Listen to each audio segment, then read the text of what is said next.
प्रत्येक जीव सुख चाहता है, दुख से भयभीत है। सुख की प्राप्ति के लिए यह जीव प्रयत्न करता है,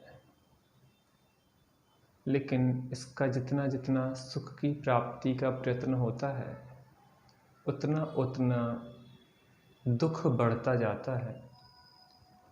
ऐसा समझें कि जितनी जितनी दवा करें उतना उतना रोग बढ़ता जाए।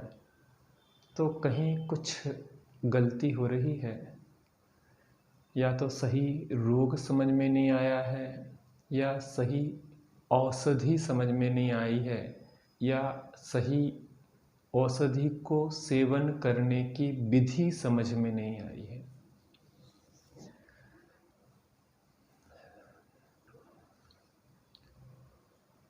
मुझे ऐसा लगता है ज्ञानी जो हमें बताना चाहते हैं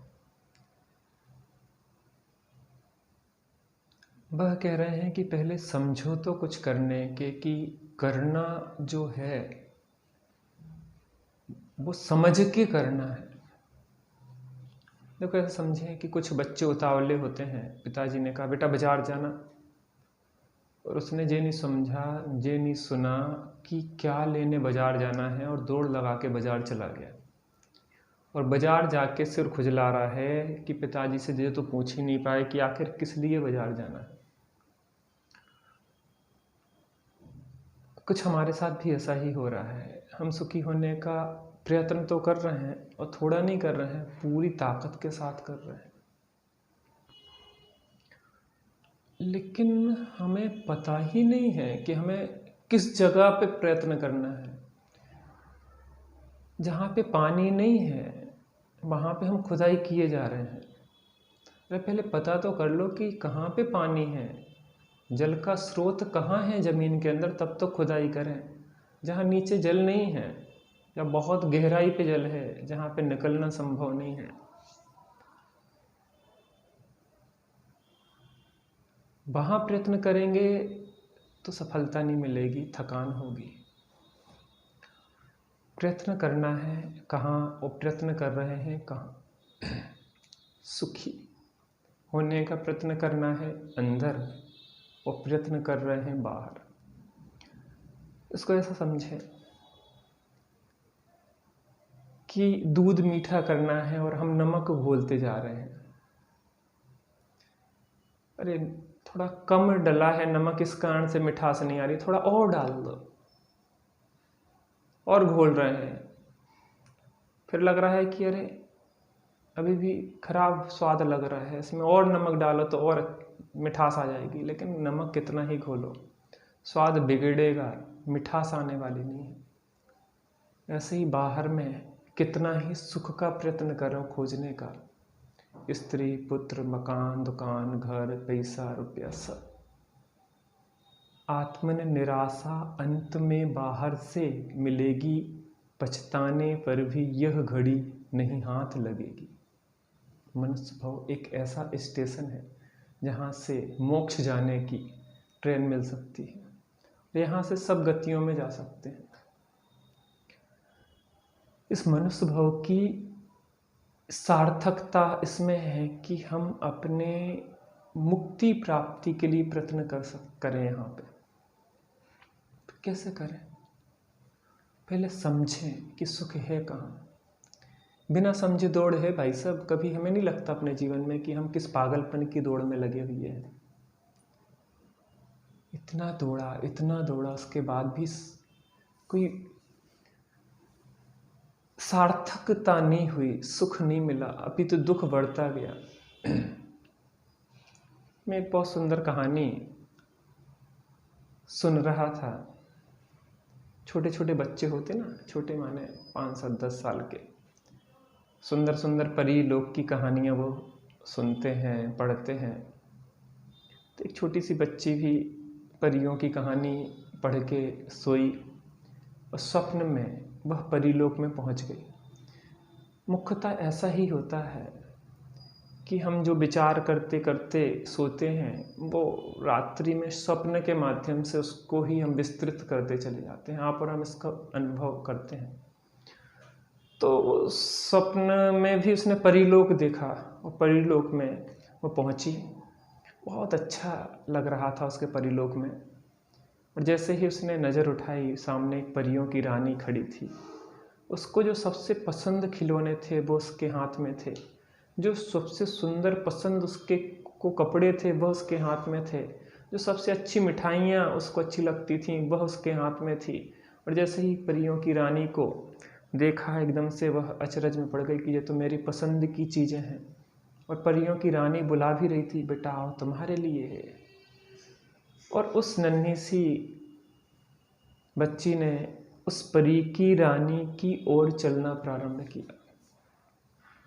4 कदम दूर खड़ी थी खाली, लेकिन उसने सूर्य उदय हो रहा था तब परी की रानी की तरफ गमन शुरू किया था। उस बच्ची ने सिर पे तपता हुआ सूरज आ गया, उसके बाद भी उन 4 कदमों की दूरी तय नहीं हो पा रही थी।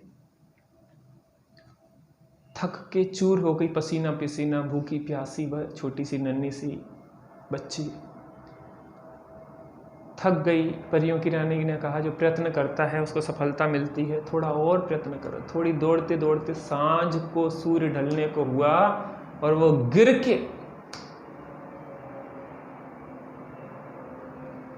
गिर पड़ी और जोर से चिल्लाई कि ये कैसा माया जाल है कि जो 4 कदमों की दूरी तय नहीं होती।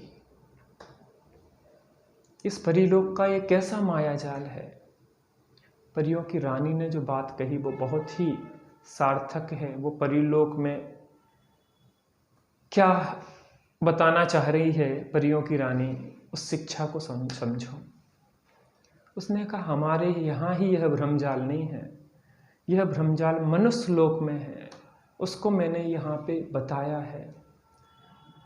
मनुष्य के 4 पन माने जाते हैं, बालपन, युवा, प्रौढ़ और वृद्ध। ये 4 कदम है, 1 2 3 4। इन 4 कदमों पे वह चढ़ता है। पहले बालपन में सुख की खोज करता है, फिर युवापन में, फिर प्रौढ़ में, फिर वृद्ध में। ये लेकिन 4 कदम सुख की दौड़ के पूरे नहीं होते। दौड़ते दौड़ते दौड़ते दौड़ते हताश और निराश होकर यह व्यक्ति गिर जाता है और मर जाता है। लेकिन जिस मृग मारीचिका रूपी सुख के पीछे यह भागता रहता है वह इसको प्राप्त नहीं होते। उसमें सीधा सा गणित है कि हमने समझे ही नहीं कि सुख है कहाँ। हमें लगता था बचपन में खिलौनों में सुख, थोड़े बड़े हुए तो पुस्तकों में सुख, थोड़े बड़े हुए तो नौकरी में सुख, थोड़े बड़े हुए तो विवाह में सुख, थोड़े बड़े हुए तो नाती पोतों में सुख, थोड़े बड़े हुए इज्जत में सुख। इन सब को खोजते खोजते अंतो गत्वा सुख तो नहीं मिला, अपितु दुख दुख दुख दुख से भर गए हम। शायद पहले जितने शांति से थे अब उतने शांति से नहीं। आप अपने से प्रश्न पूछो, जीवन में जो प्रफुल्लता बचपन में थी क्या आज है? सुख तो नहीं मिला, अपितु दुख बढ़ता गया। ये कैसी यात्रा है हमारी, जो सुख की जगह दुख की यात्रा सिद्ध हो रही है। अब यहाँ विचार करते हैं कि आखिर सुख है कहाँ। पहले समझो, बिना समझे किए गए प्रयत्न सदा काल दुख ही देने वाले होते हैं, बल्कि दुख को बढ़ाने वाले होते हैं। सुख, सुख किसका गुण है?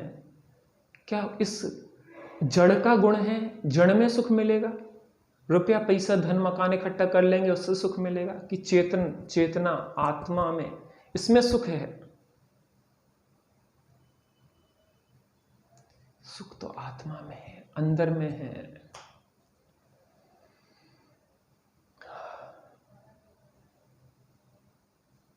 और हम खोज रहे हैं बाहर में। हमारी दौड़ ही पागलपन की है।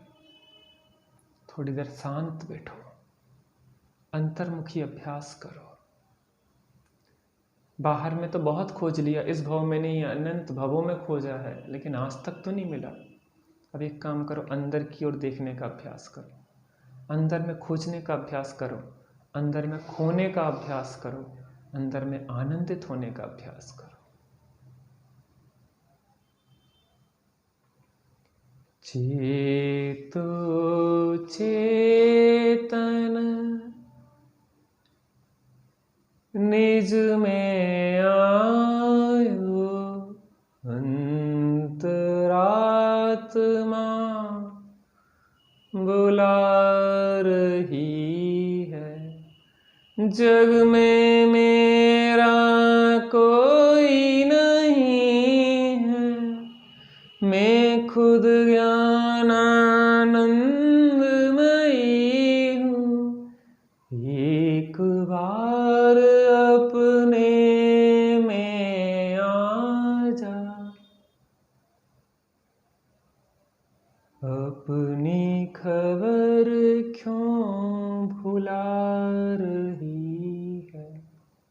बाहर में बहुत खोजा लेकिन कुछ नहीं मिला, अभी तो दुख मिला, अब कुछ देर शांत होके जरा समय निकाल आत्म शुद्धि के लिए।